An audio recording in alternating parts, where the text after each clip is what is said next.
I've got some dishes to do and you want to watch a video about non-duality, so let's get to it.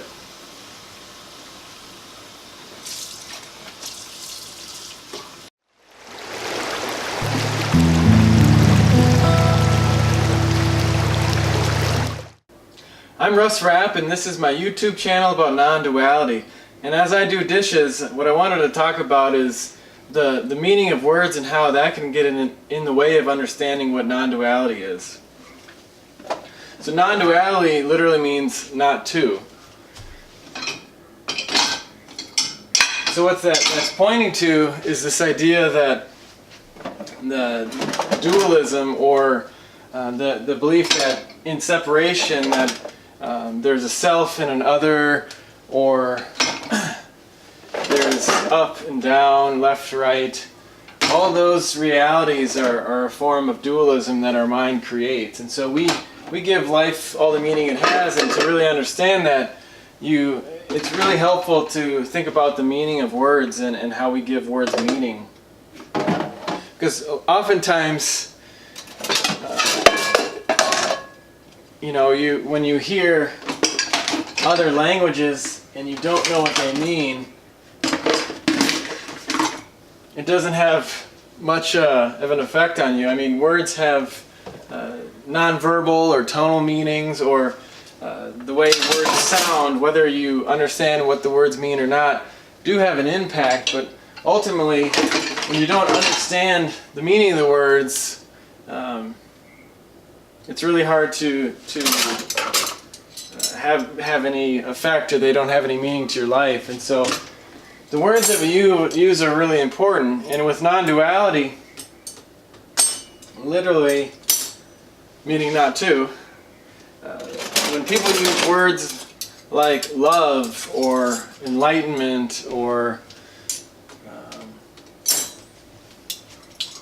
see, what other words? Awareness, consciousness. A lot of times these words mean different things to different people. And so when we talk about non-duality, sometimes speakers start to think or start to talk about other speakers and how they present it, and really get kind of stuck on the ways that that particular person is speaking it.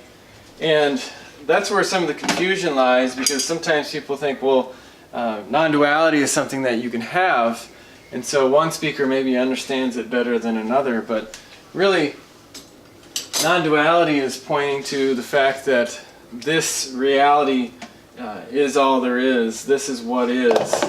This is non-dual. And so, people like Eckhart Tolle talk about the power of now. And I think when you use the word now, a lot of people have that. What that means to them is that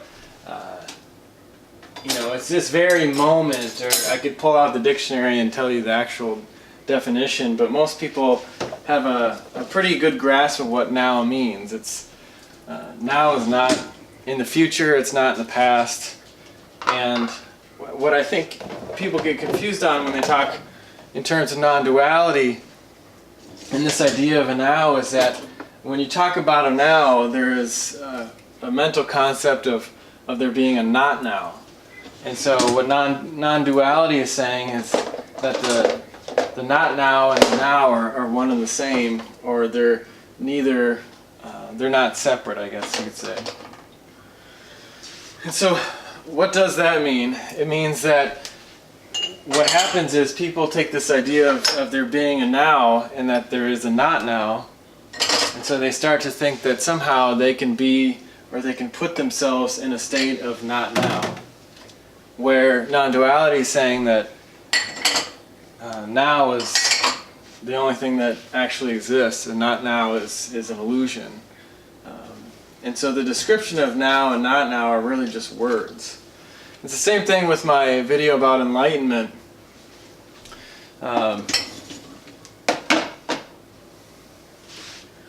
People, that's one term, enlightenment or being enlightened, that's one thing that people really seem to have different definitions of, and I think it really confuses people. as to what it really means, because people use it as something they want to achieve. Let's see, another one I think gets really confused is the idea of awareness or consciousness.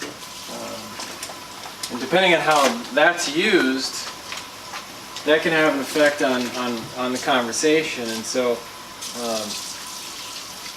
when you talk about awareness, most people have this idea of what awareness is just being conscious of something. And so therefore, what I just did is use the same words interchangeably, but they have different meanings to different people.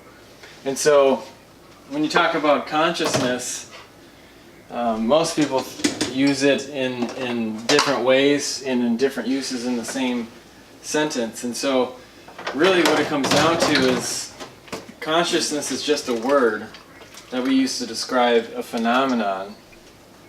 But what is conscious, in one sense, consciousness is used to mean something specific, like as a human being I have a brain and I think and I'm aware of what's going on and I question my reality and I have more consciousness than, say, a rock. And so consciousness is used in a biological sense to mean something related to the idea of having a neocortex or being human. But if you look at consciousness in a sense, in a general sense of the relationship between a subject and an object, or in this case,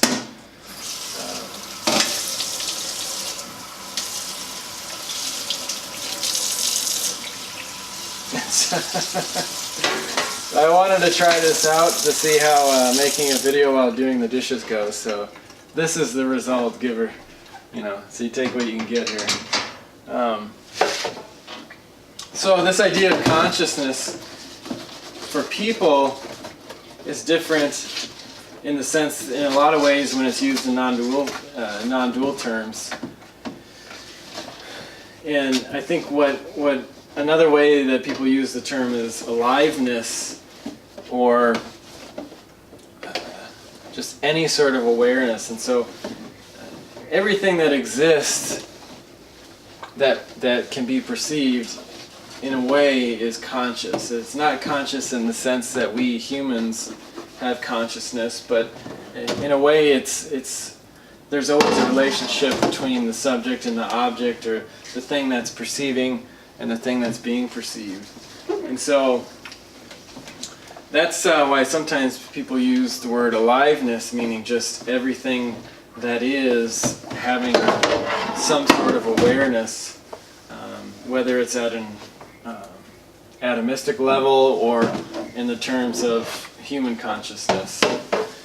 And so really we all just kind of get confused on what non-dual means because of the words we use. And so words really are just sounds, and sometimes those sounds have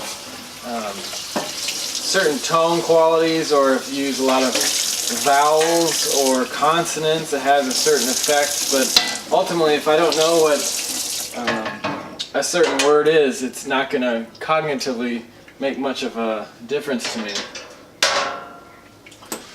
And so when it comes to non-duality, I think just the idea of trying to communicate it with people can be confusing, because a lot of people the mind, I guess you want to say, tries to take hold and grasp onto this idea of non-duality. And so a lot of times you hear teachers or speakers talk about non-duality not being a religion or not being something you can follow, but what the mind tries to do is really take hold of this idea of non-duality and make it its own religion, just like anything in the world. Because what the mind tries to do is really create meaning and understanding, and so just as a tool of human consciousness, the mind grasps onto any sort of concept and tries to make it its own. And so that's where a lot of times you hear speakers speak paradoxically, or they say one thing and then say the opposite.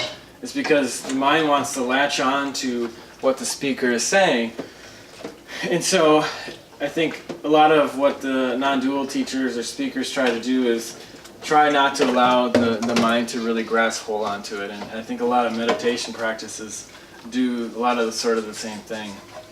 And so when it comes to the mind and non-duality, what the mind does is it tries to grasp onto it. And so focusing on this moment, or this now, or now without a not now, whatever you want to call it, the mind, putting the mind focusing on this moment in a embodied sense really can be frustrating for some people, because the mind wants to basically take control of this moment. And so when there seems to be a situation where your mind takes you away from it, then there's this feeling of being out of a moment, and that becomes more intense, because a lot of times most people don't pay attention to the fact that they're not paying attention and to what's going on. And so when you're hyper aware of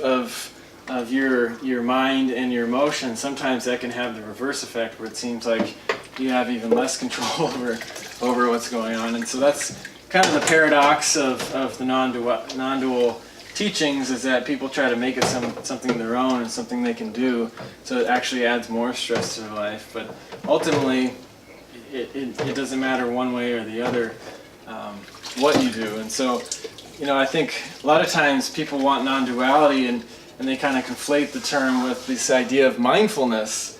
And I think mindfulness is really making your consciousness, your individual consciousness, embodied. And so when you're mindful, you're more aware of what's going on around you, you're more in the now, and so you seem to be more at peace. And with that, oftentimes the mind becomes the scapegoat, or the body. And so what people try to do is escape the mind and escape the body, or judge the mind and want to get out of it, instead of realizing that you're not the mind. And so what happens is, when you try to get out of the mind or judge it's just the mind judging itself, because it's your true self isn't something that can actually judge what's going on. If that makes sense. It probably doesn't.